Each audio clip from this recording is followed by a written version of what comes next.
Now, I do remember saying my next video is going to be sea scallops. However, not everything is in for sea scallops. Not all the ingredients have come in yet. So today you're just going to have to deal with sausage and pepper. Don't just pay that ticket. Go to attackthatticket.com or call today, 877-99-NO-TICKS. Oh, and one more thing before I forget. Share and like the video. Subscribe to the channel. Without further ado, stuffed peppers.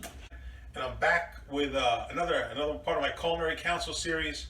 And today I'm going to make stuffed peppers. And stuffed peppers is actually almost three dishes in one, because you got to make some rice, which I'm making the rice right now. Got the rice going. You need a little sauce, so I'm going to make a little marinara sauce, and then the actual stuffed peppers.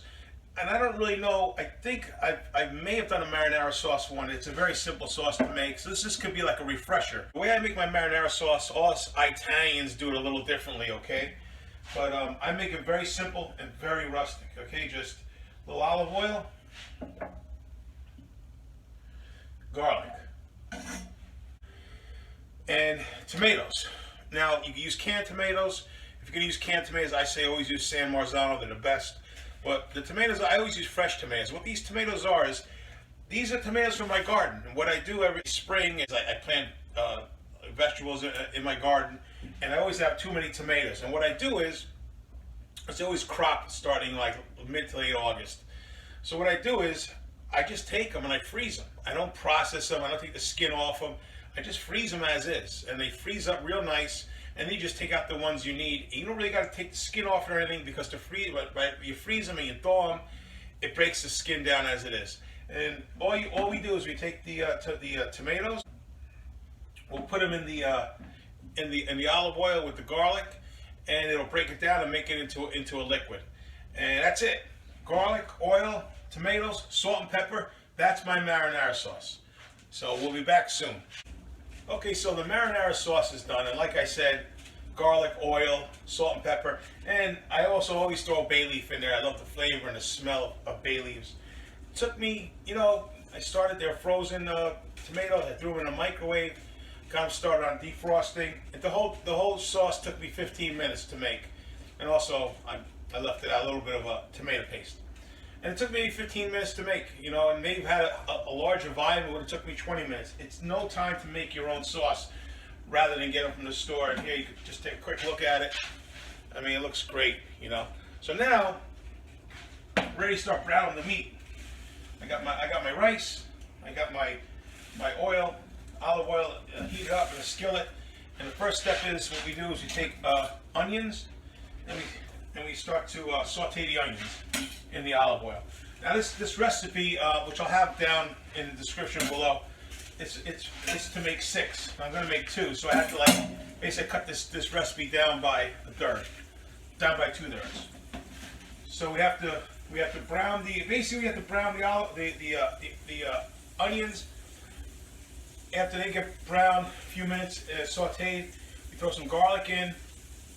And then there's some other ingredients, but we're gonna come back at the next step. It's been going a little bit quick. Had to throw the garlic in before I turn the video back on. The garlic's in there, and now what we do is we throw in the tomato paste. Throw some tomato paste. It says 2 tablespoons. Now I'm eyeballing it here.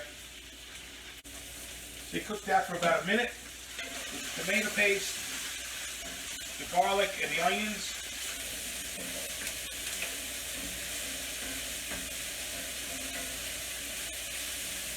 It says until fragrant. I guess they can smell the tomato paste, which it hasn't been a minute, but I can smell it. So turn it down, and now we throw in the ground beef again for the entire recipe calls for a pound. I had it frozen about half a pound. I would have used a little less, but I really couldn't. So I have to use, I have to defrost the rest of it. So we cook this chopped meat until it's brown, and so I'm going to do that, and we'll come back again at the next step. Okay, so the meat is brown, and at this step you put the tomatoes and the rice in. Now it also calls for if you get a lot of grease to empty your grease out first. I'm using a very lean cut. It's a very lean cut of chopped meat, and really there's no grease, so there was really nothing for me to pour out.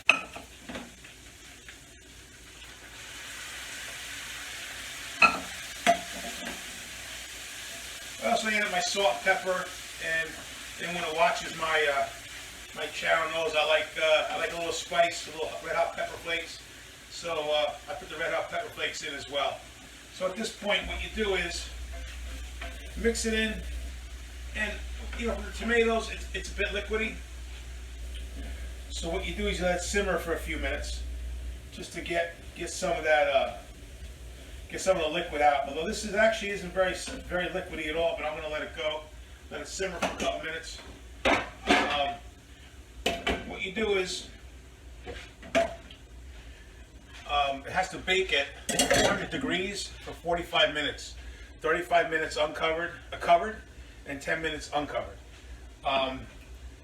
The oven is already preheated.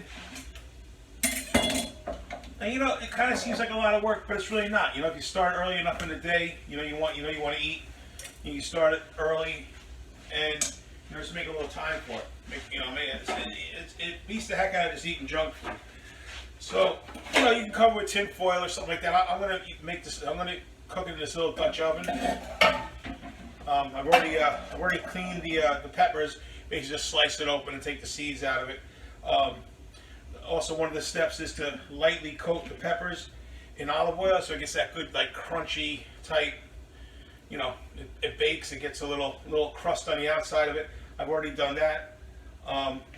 But yeah, so the next step is what we're gonna put the meat mixture, the meat, rice, and tomato mixture in the peppers. Okay, so here we are with just everything's cooked up well. Now we're just spooning it in. I'm actually using a fork so a little more of the grease can fall. And I find it a little easier to use one of these large forks to put it in with. I can stab it down and whatnot. That one was already half done.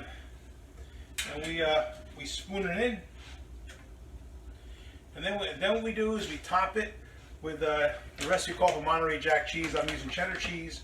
You top it with some cheese. You put the lids back on it, and you put the lid on this in this Dutch oven that I'm using, or you cover it with tin foil, however you're gonna cover it, and you put it in the oven for 45 minutes, and that's it. So through the magic of editing, I'll be right back. Okay, so through the magic of editing, we're back, and it's all been done. It's all been made, and here's the final product. Your stuffed peppers. Take a little close-up look at that. So it looks great, absolutely gorgeous. And already had a little sample. I'll do another little sample, just to be official. Still a little warm, but this recipe has just the right amount and balance of rice, just the right amount of spice to it.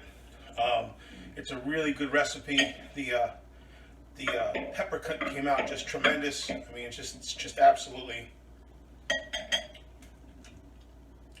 not too soft. It's just absolutely perfect.